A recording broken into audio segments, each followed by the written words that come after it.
Notre usine de Vèze date de 1905. À cette époque, elle était 3 fois plus petite qu'aujourd'hui et entourée de champs. Elle a été construite pour faire face au développement des manchons à gaz Vissot.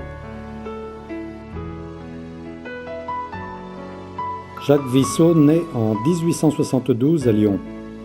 Après avoir fait l'école de commerce de Lyon, il décide de réaliser un projet qui lui trottait dans la tête. À son commerce initial de manchons à gaz, il ajoute la fabrication d'un nouveau bec décrit comme d'une supériorité indiscutable. La petite usine Vissot du quai Pierre-VI démarre avec 30 personnes et se développe rapidement. Mais en décembre 1904, elle est détruite par un incendie. Jacques Vissot construit alors au 22 rue Bergeon. À cette époque, Vissot ne fabrique que des becs de gaz et des manchons pour lampes à gaz. Le bec de gaz était une sorte de brûleur qui chauffait le manchon jusqu'à l'incandescence. En 1910, Vissot gagne le concours Lépine à Paris et reçoit 2 médailles d'or à l'exposition de Bruxelles. En 1913, il fabrique 20 000 manchons et exporte largement. En 1918, la fabrication des lampes électriques démarre. Les premières lampes électriques sont à vide, avec une pointe sur le dôme pour faire le vide à l'intérieur. Le filament est en carbone, puis en tungstène pour augmenter la performance.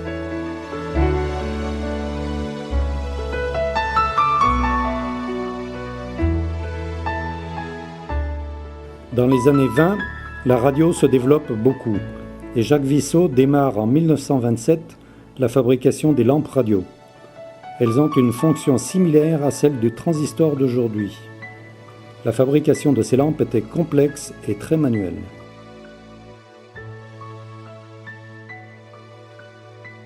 La lampe électrique évolue beaucoup, d'où un meilleur rendement lumineux.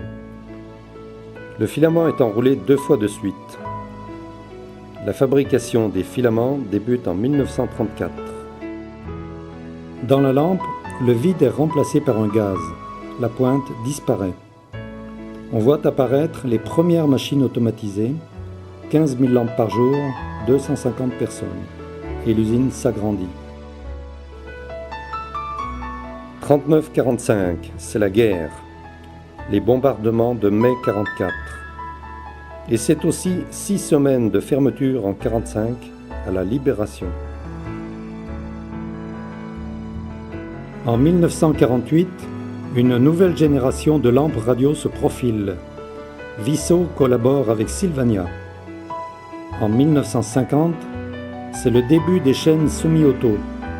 25 000 lampes par jour, toujours pour 250 personnes. En 1956, rapprochement avec Claude Paz et fin de l'ère Vissot. Les sites se spécialisent. Celui de Lyon est totalement dédié à l'incandescence. L'activité radio diminue. Les usines d'Aix-en-Provence, Montauban, Paris la Nantaise et Grammont ferment. Et l'usine devient Claude. L'ingénieur Georges Claude, né en 1870, a été un inventeur remarquable.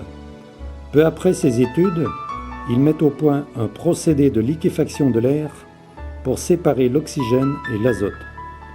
La même année naît la société L'Air Liquide qui exploite ses brevets. Et à 40 ans, il met au point le premier tube fluorescent en néon, à l'origine des tubes fluo actuels. Fin des années 60, Claude entre dans le groupe ITT et s'appelle maintenant ITT Claude. Le site développe lui-même de nouvelles chaînes et passe en 2 équipes avec 1000 personnes. Le magasin A4 est construit à cette époque. Ce sera la dernière extension du site. Début 1980, rachat par GTE. GTE, c'est 180 000 personnes, 14 usines et le premier dans l'éclairage. Lyon, c'est alors 700 personnes. On investit beaucoup. Chaînes 07 et 54, machines à spiraler, current decay, plusieurs dizaines de millions de francs par an. On met en place des méthodes modernes de management, Juran pour la qualité, qualité totale, des programmes sécurité et environnement. On développe la production des filaments pour toutes les usines du groupe. Avec GTE, la qualité du produit s'est nettement améliorée. L'usine est entrée dans l'ère moderne du management. Travail en équipe, responsabilisation de chacun, polyvalence, réduction des niveaux hiérarchiques.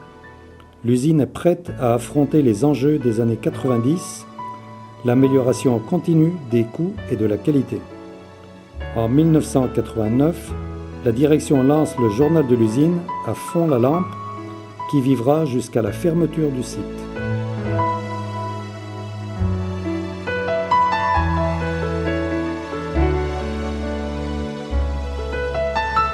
En 1992, GTE décide de se recentrer sur les télécommunications et une nouvelle société mondiale naît, Sylvania Lighting International, autrement dit SLI.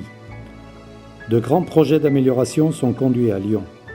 En 1994, l'implantation des locaux est complètement revue pour faciliter les flux et focaliser les énergies sur la production. Pendant un an, sans arrêter la production, les équipements et les bureaux sont déplacés et on rénove.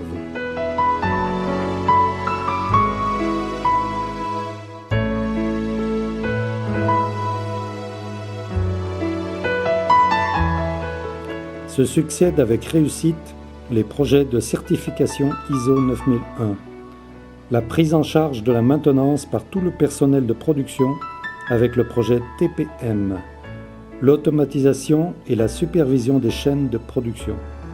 Ces projets ont permis des gains de productivité importants.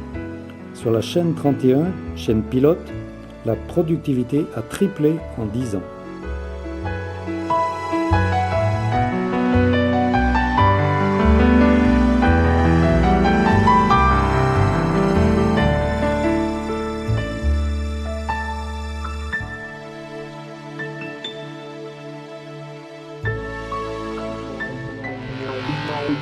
Bye.